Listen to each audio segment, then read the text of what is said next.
के लिए भेज रही।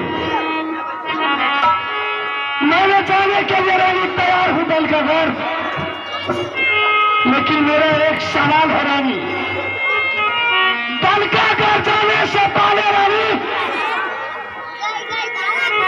तूने मेरे नाम से जो मांगों में सिंदूर भरा है, मेरे नाम का मांगों का सिंदूर धो डाल।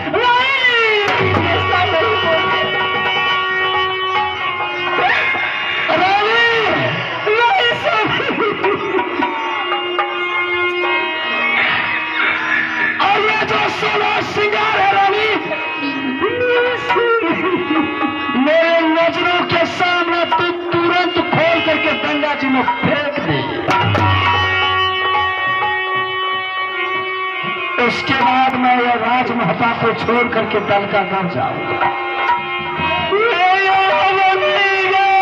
मर गया तुम्हारा स्वामी और मर गया मेरे लिए तुम जैसे कलंक की रानी।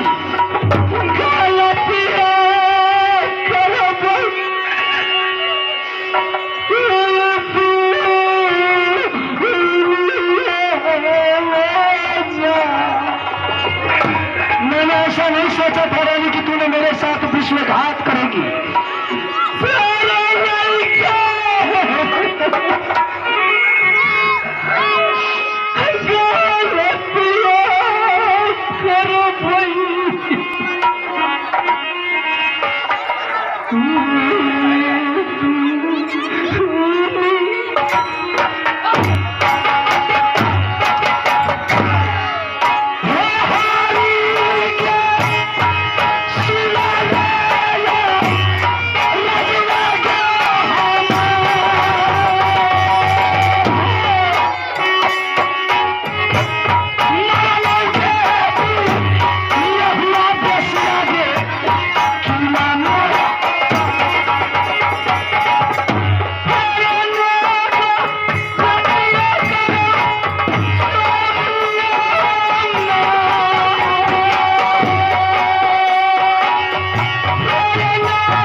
तूने मुझे जीते ही जिंदगी में मुझे मार दिया हरमजादी कही।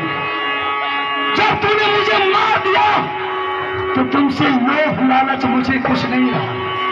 मेरे नाम से जो मांगों में सिंदूर डाली है, चल मेरे नजरों के सामने मेरे हाथ से धो, ये सोलह सिंगार खोल गंगा जी में फेंक।